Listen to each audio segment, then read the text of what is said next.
하나님 말씀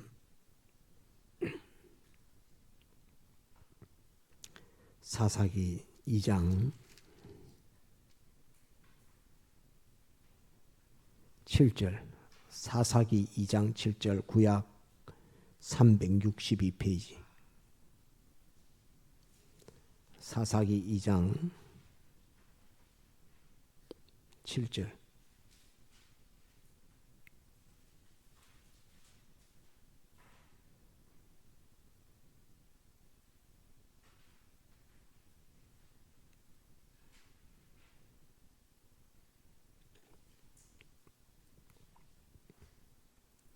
봉독합니다.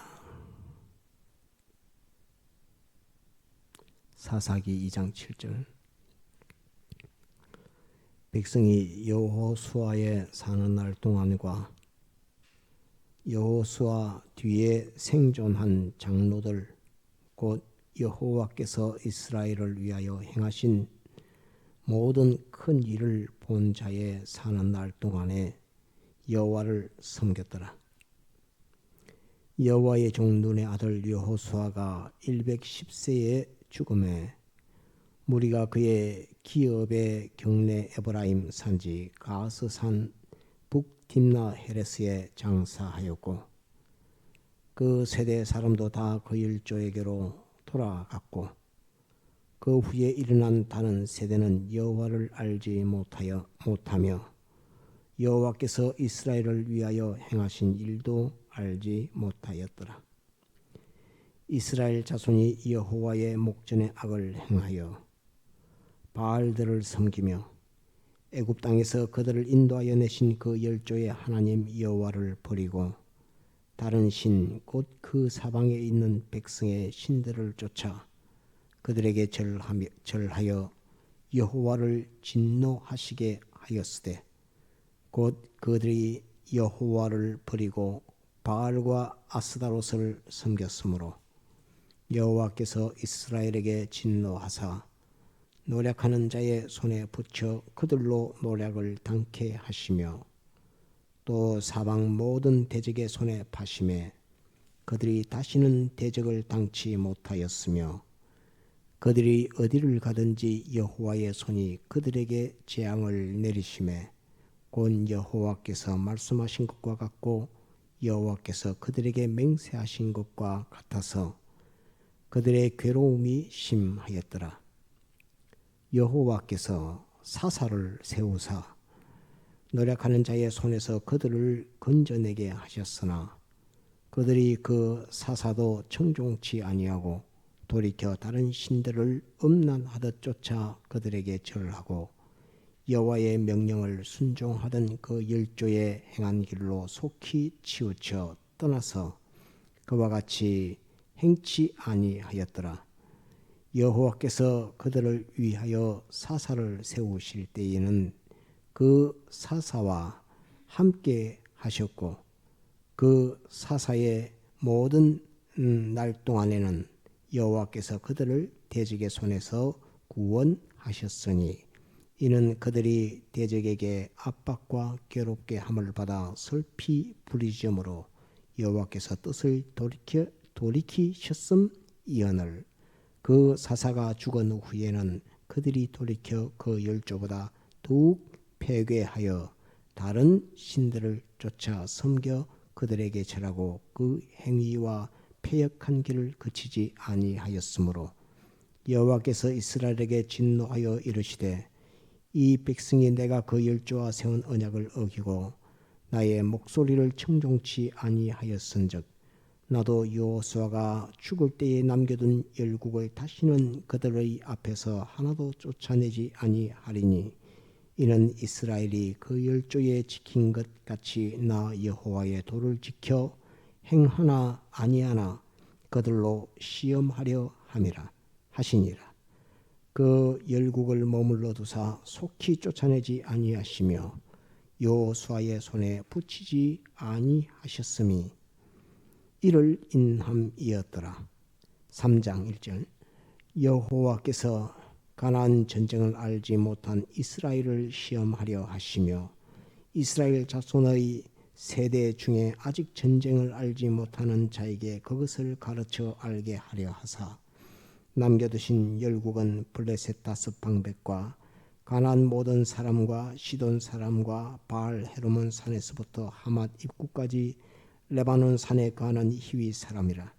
남겨두신 이 열국으로 이스라엘을 시험하사 여호와께서 모세로 그들의 열조에게 명하신 명령들을 청종하나 알고자 하셨더라.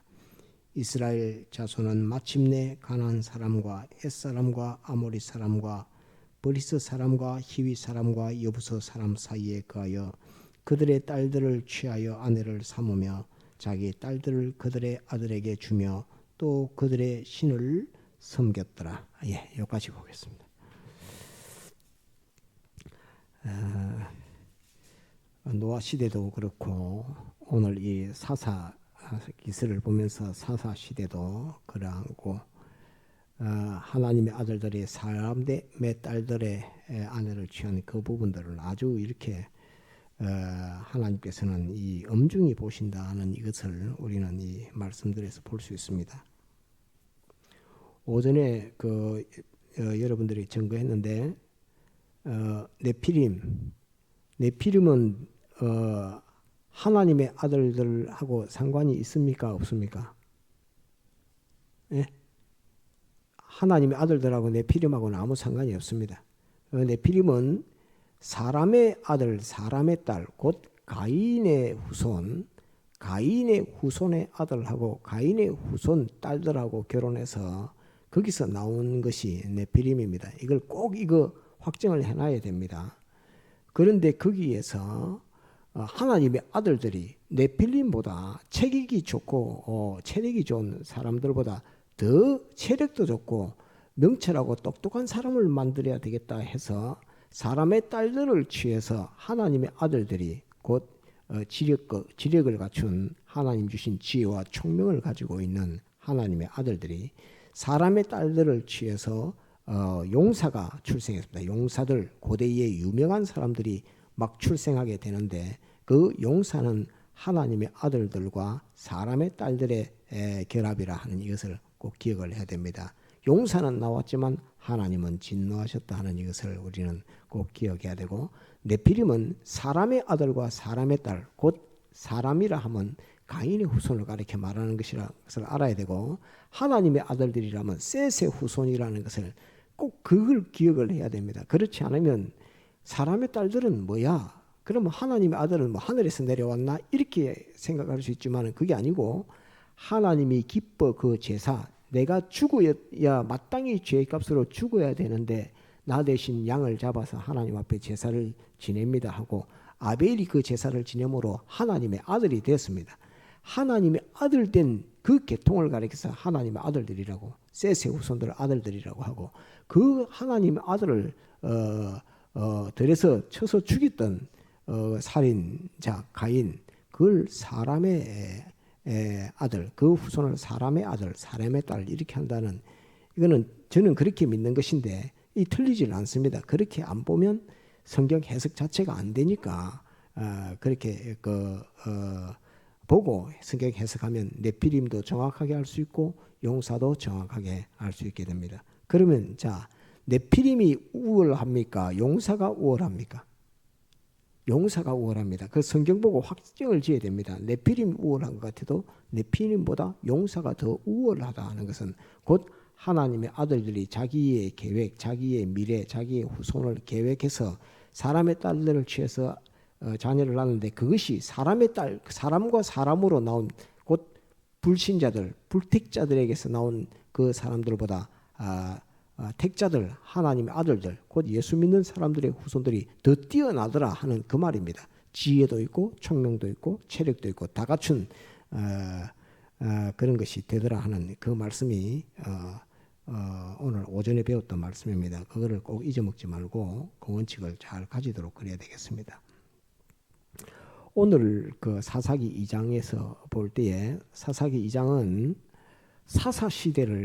사사시대는 어떤 시대인가 하는 그것을 전체적으로 앞에서 이제 가르쳐 알려줍니다. 그래서 그 뒤에 사사들이 막 나오는데 그 뒤에 나오는 사사들의 그럼 사사들이 살 때의 이스라엘 백성들의 모습, 사사들을 붙들고 하나님이 구원하던 모습, 그것을 전체를 다 나타내고 총평해서 사사 시대는 이런 시대다라고 딱 나타내고 있는 말씀이 사사기서 2장에 있는 이 말씀입니다. 그래서 임금이 세워지기 전에, 사울 임금이 세워지기 전에 마지막 사사가 사무엘입니다. 마지막 사사가 사무엘이고 첫 번째 사사가 누굴까요? 운니엘이네요. 운니엘로 되어 있나요?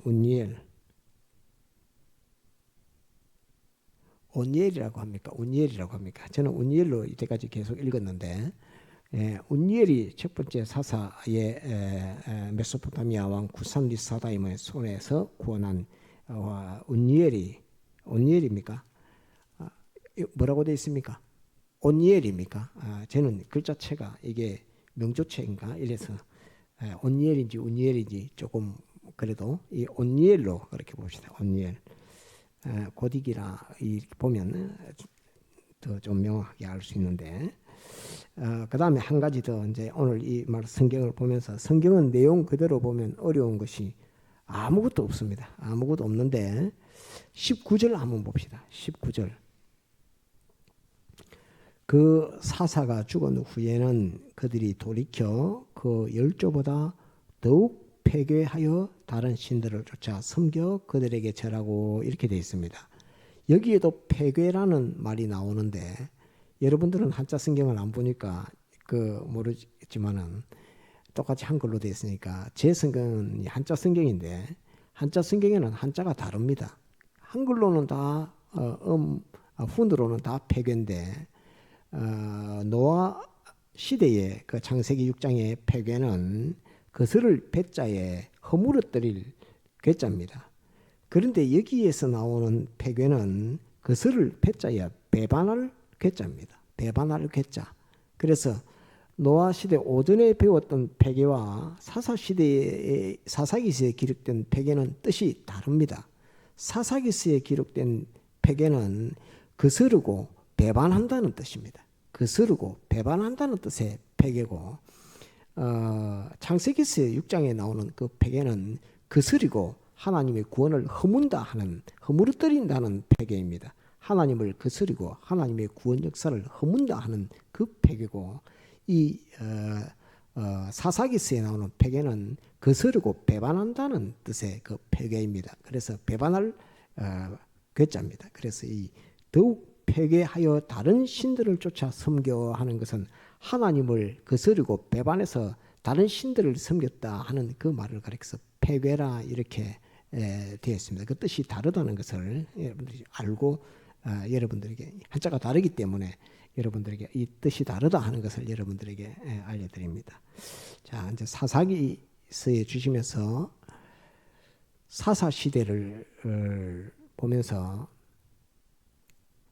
느끼는 것은 사사는 교훈 곧 하나님의 백성들을 지도하는 이 선지자 직책, 선지자와 같이 이렇게 하나님의 백성을 지도하는 선지자와 같은 직책과 더불어서 임금이 통치하는 것과 같은 통치의 그 권한을 같이 가지고 있었던 하나님의 종을 가리켜서 사사라 이렇게 합니다. 그래서 사사하면 교훈과 정치를 같이 하는 겁니다. 곧 목사님이 지금 이슬람 가면은 뭐 있지요. 뭐 지도자들 정치도 하고 교훈도 하고 해서 교회의 수장이 곧 정치의 수장인 것처럼 저 아랍 나라의 그 수장들 있지 않습니까? 그거를 뭐 호칭을 뭐라 부르는지를 모르겠지만은 제일 대장들이 있습니다. 그 아랍 나라에 그런 것처럼 사사 시대도 그런 것입니다. 교훈과 정치가 같이 있는 그 시대를 가르쳐 말합니다. 하나님께서 그 이후에 하나님께서 이스라엘 백성들에게 임금이라고 하는 왕의 제도를 줍니다. 하나님께서 왕의 제도를 줄 때에 그 교훈과 통치와 또 제사장이 있어서 재판과 이런 것들을 이게 제사를 지내주고 안 지내주고 하는 판결하는 재판장, 문둥이 병이 있는지 문둥이가 아닌지 그런 것도 판결하는 제사장직, 선지직, 왕직의 그 삼권을 분립시키는 이 역사를 하나님이 하게 됩니다. 하나님께서 내가 왕을 구한다. 사무엘을 두고서 사무엘 시대의 임금을 구하니까 사무엘에게는 너를 사사를 의지하고 사사에게 지도받는 것보다 하나님의 지도받는 것보다 임금에게 통치받는 것이 좋다고 이렇게 하는 그 면에 하나님께서는 부정적인 것을 표현했지만 그건 사무엘을 보는 또 원론적인 그 마음 심정을 두고 하는 것이지 하나님의 구원 역사에 있어서는 제사장직, 선지직, 왕직 세 가지로 두는 것이 그리스도의 직책입니다. 그래서 하나님께서 머리에 기름을 부어라 해서 왕에게는 머리에 기름을 부어서 왕을 세우게 됩니다.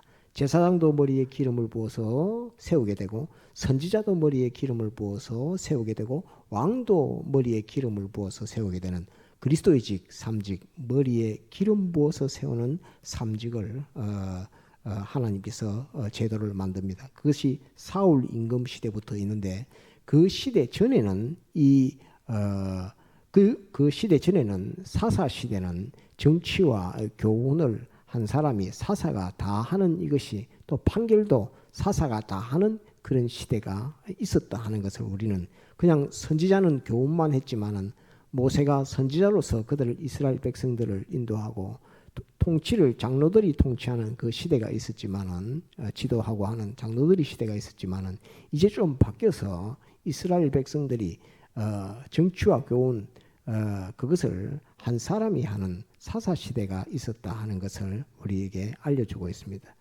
이 말씀을 또 잠깐 보게 되는 것은 지금 우리가 교회들이 목사님들이 이 코로나 시대를 거쳐서 더 그러는데 예전부터 목사님들 중에서 정치를 하시는 분들이 있었습니다. 이승만 대통령 때는 대부분 그 예수 믿는 사람들을 그 관직에 이렇게 등용해서 목사님들도 관직에 나가고 이렇게 했습니다. 그렇지만은 이 정치라고 하는 그건 행정에 관련된 것이고 국회의원을 목사로서 국회의원을 하는 일은 거의 별로 없었습니다. 임명식 국회의원이면 모르겠지만 선거를 해서 국회의원 나가는 그 정치라고 하면 국회의원은 정치하는 사람들입니다. 그 다음에 관료는 행정하는 사람들입니다. 장관들 이런 거는 행정하는 사람들입니다. 그건 정치가가 아닙니다. 국가의 사무를 보는 행정하는 사람들이고 이 정치하는 것은 국회의원들이 다수결이라고 하는 사람들의 민의를 입어서 많은 사람들이 나를 지지하고 나를 응원해 준다는 그 힘을 빌어서 그 힘 가지고 국가를 법을 만들고 또 법대로 됐는가 감사하고 하는 그 역할을 하는 것이 국회의원들이 하는 것입니다. 그런데 지금 이제 코로나 시대를 거쳐서 우리가 행정부에 따라서 행정부의 역할에 따라서 압박을 좀 많이 받았습니다. 신앙의 자유의 그 압박을 많이 받아서 우리도 입법기관으로 정치를 해야 되겠다 하는 그것을 돌아가는 그런 회귀 현상이 이렇게 있었습니다. 다시 말하면 제사장, 선지, 왕직의 이 세 가지 제도 직책을 하나님이 주셨는데 이후에 더 좋게 해서 주셨는데 이거 하니까 안 되겠다. 교회가 제사장이 우리가 이 핍박을 받는다. 이렇게 해서 이 제사장은 또는 선지자는 우리가 왕직도 우리가 가져야 되겠다 하는 것처럼 그 직을 같이 해야 되겠다.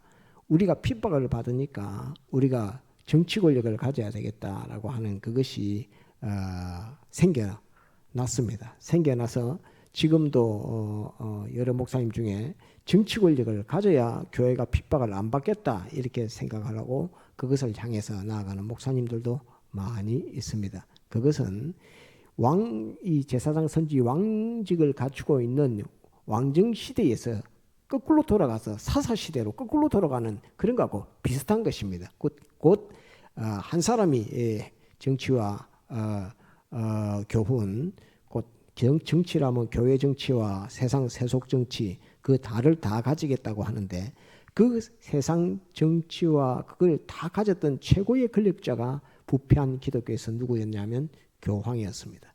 교황은 그 세상 정치 권력도 가지고 교회 정치 권력도 가지고 또 왕권도 가지고 하는 입법, 사법, 행정의 그 모든 권한을 교회의 수장이 그것을 다 가졌던 시대가 교황의 시대고, 아직도 천주교에서는 교황이 그 권력을 다 가지고 있는 것이 지금 그 모습입니다. 그것으로서 교회는 완전히 부패하고 완전히 썩어졌습니다.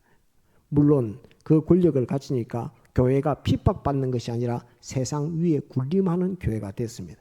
세상 위에 군림하는 교회가 됐고 핍박받는 이런 일은 없게 됐지만은 교회는 부패하고 타락하게 되는 것입니다.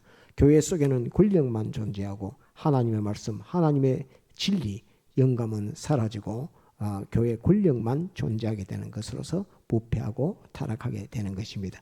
그 부패하고 타락한 그 시대, 모세가 없던, 선지자가 없었던 그 시대, 그 시대가 사사시대하고 비슷합니다. 그러니까 사사시대가 어떻게 되느냐 하니까 교훈하는 교훈이 따로 있고 통치하는 통치가 따로 있고 이렇게 했으면 달랐을 텐데, 한쪽으로 됐으니까 사사가 없으면 통치도 없고 교훈도 없고 다 그것이 한꺼번에 다 사라져서 사람들이 우리를 누가 가르치고 우리를 누가 지도하고 우리를 누가 인도하고 하는 것이 싹 끊어지게 됩니다. 싹 끊어져서 그것이, 그 권력이 사라지면 아무것도 못하는 시대가 돼서 도리어 이방 사람들을 보니까 이방 사람들은 그렇게 사사를 하는 제도를 두지 않고 이방 사람들은 왕이라고 하는 왕권을 두고 가지고 있고 또 거기에 제사장도 있고 바알신 아세라를 섬기는 제사장은 제사장대로 있고 왕은 왕대로 있고 하니까 그 사람들이 통치하는 그것이 더욱 합리적인 것 같고 더 옳은 것 같고 이러니까 여호와 하나님의 말씀으로 신앙생활하던 이 사람이 하나님은 다 버리고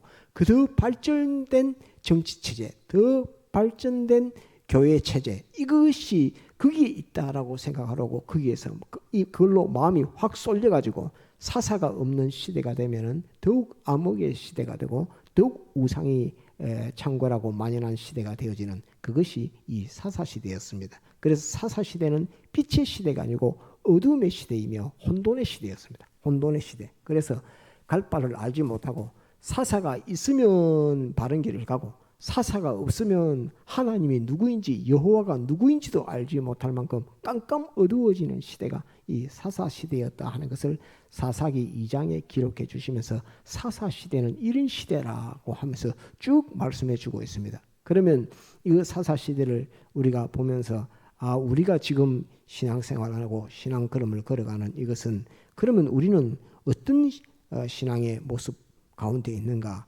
예수 그리스도가 임금되셔서 우리의 신앙에 예수 그리스도의 지도와 통치 이것을 다 받아서 예수 그리스도 한 분으로 가느냐? 안 그러면 예수 그리스도 빼고 세상 권력, 세상 정치, 세상 통치 그것과 교회 정치, 교회 통치를 딱 혼합을 해가지고 교회 정치가 세상 정치요, 교회 통치가 세상 통치요 이렇게 점점 탈선되고 변화돼 가고 있는가 하는 그것을 교회는 직시하고 스스로를 이렇게 돌아볼 수 있어야 됩니다.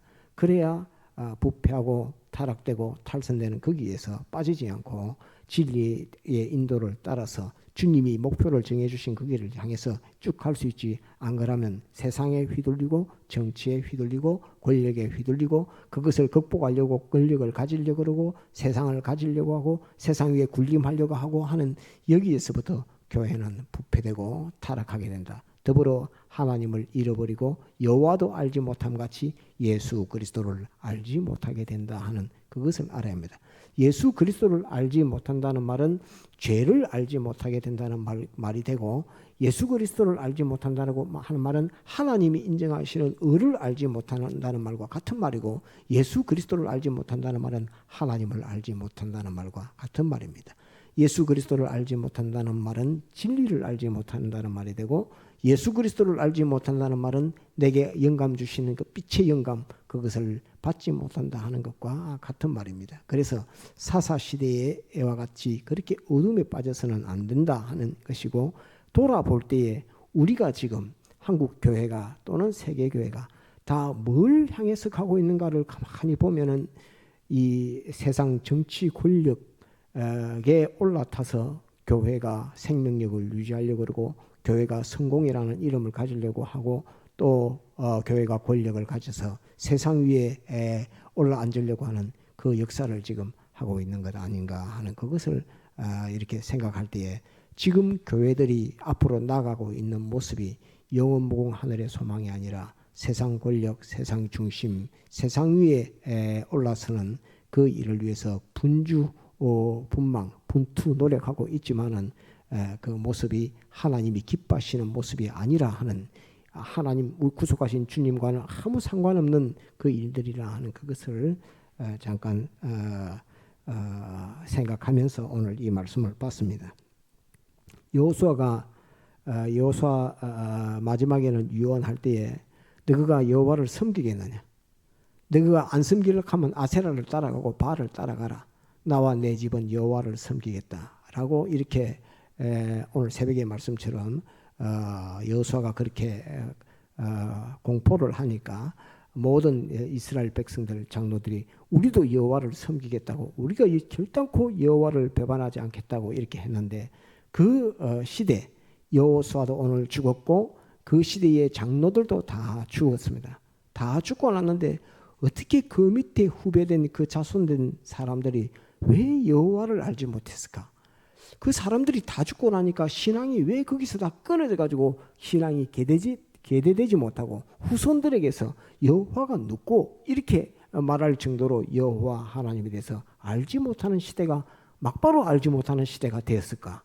그것은 여호수아와 시대의 그 장로들이 그 신앙을 밑에 계대해 주지 않았기 때문에 그렇다라고 생각되고 그 계대해 주지 않았던 그것은 약속하신 땅 거기에 사는 일에만 자기 기업을 일구고 그것을 일으키는 거기에만 분투 노력하고 분주분망하다 보니까 쉽게 말하면 교회를 세우는 것, 우리 무슨 교회 그거 하나를 굳게 세우는 거기에만 정신을 온 통일하고 집중해서 교회를 부흥시키는 사람을 모으고 교회가 커지고 건축하고 하는 거기에만 총 집중을 했지 그 속에 하나님은 어떤 분인가 구속하신 주님은 어떤 분인가 하는 그걸 잊어먹었단 말입니다. 그러니까 구속하신 주님이 여기 함께 계신가 그분은 어떤 분이신가 하는 것을 아는 그거는 잊어먹어보고 그 덩치 기업으로 주었던 가나안 땅에 들어가서 자기가 기업으로 받았던 여기에서 땅을 차지하고 집을 짓고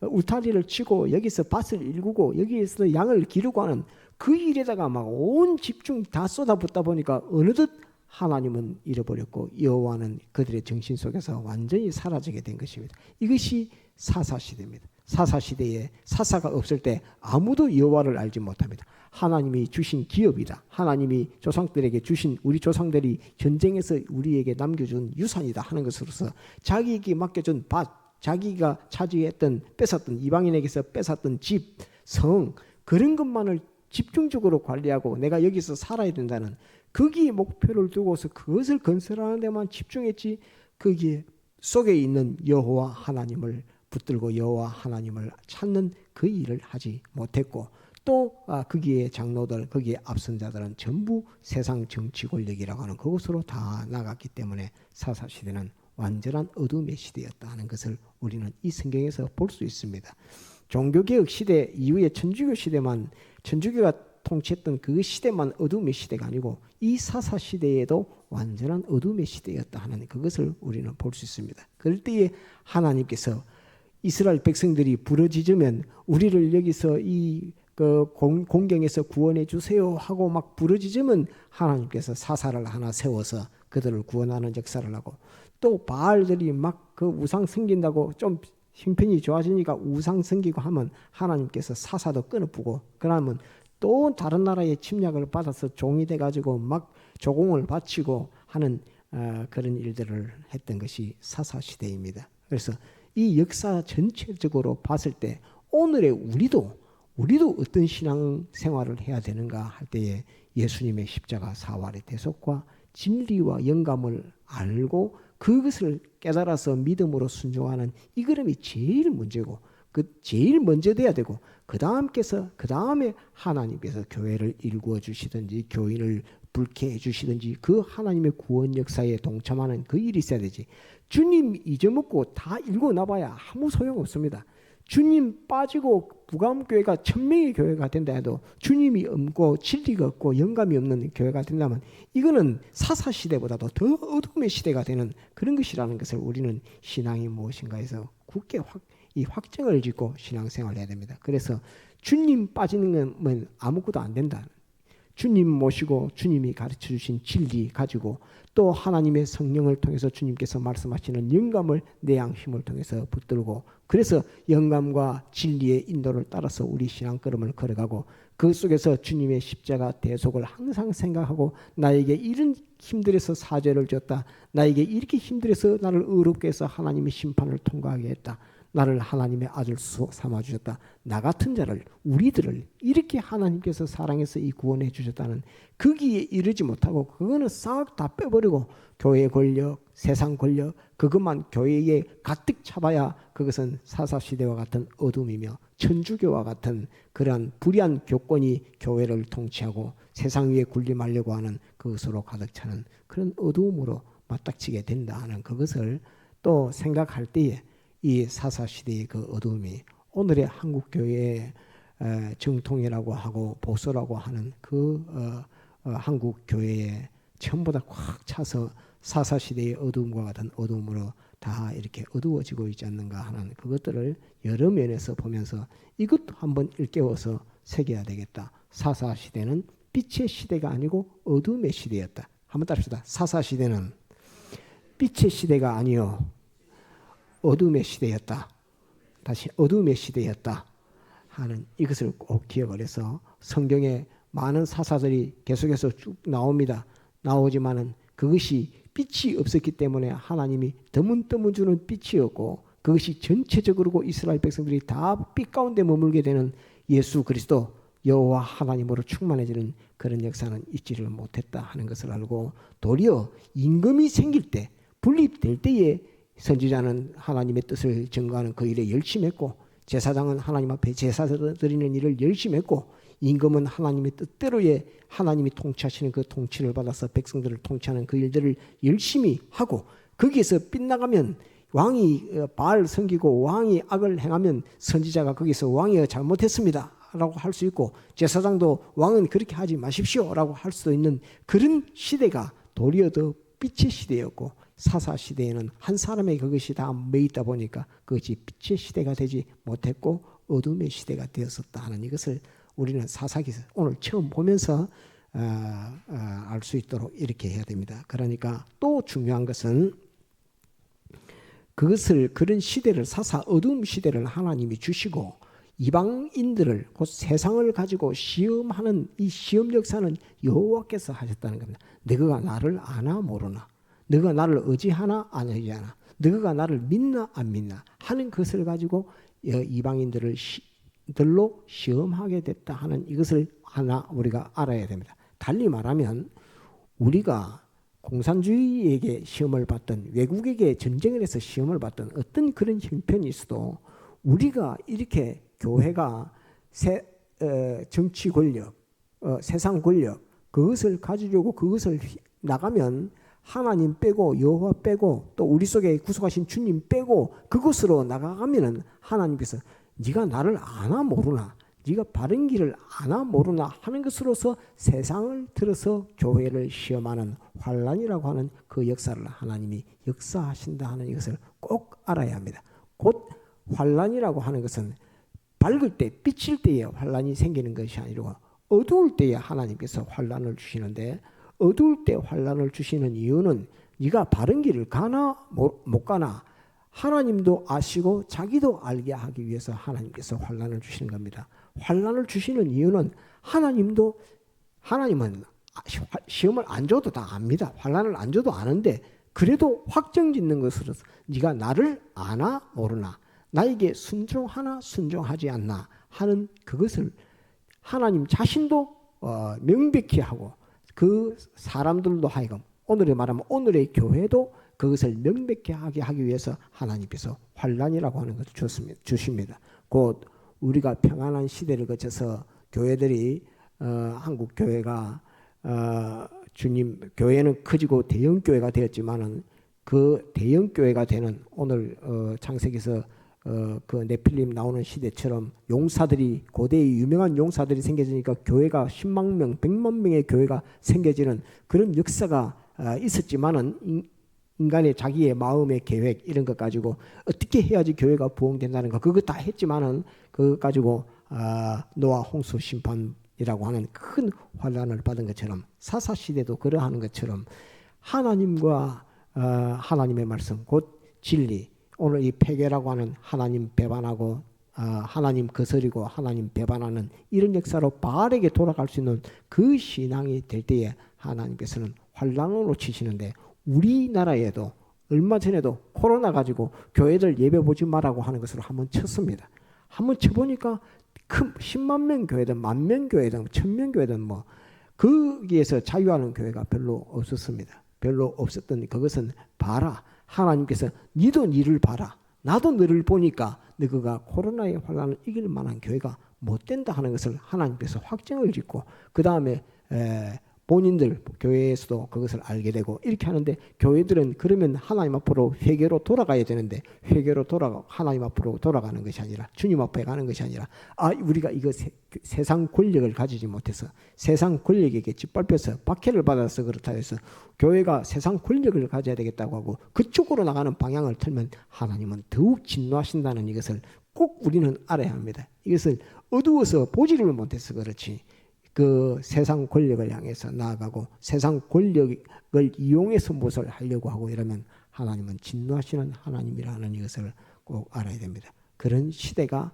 지금만 있었던 것이 아니고 앞전에도 있었고 그것이 사사기에서 기록된 사사시대에 더욱 그러했다 하는 것을 오늘 여러분들에게 증거하기 위해서 사사기 2장만 잠깐 소개하면서 여러분들에게 봤습니다. 그래서 읽고 또 읽고 하면서 사사시대는 이런 시대였구나 하는 것을 확정짓고 믿도록 그렇게 해야 되겠습니다.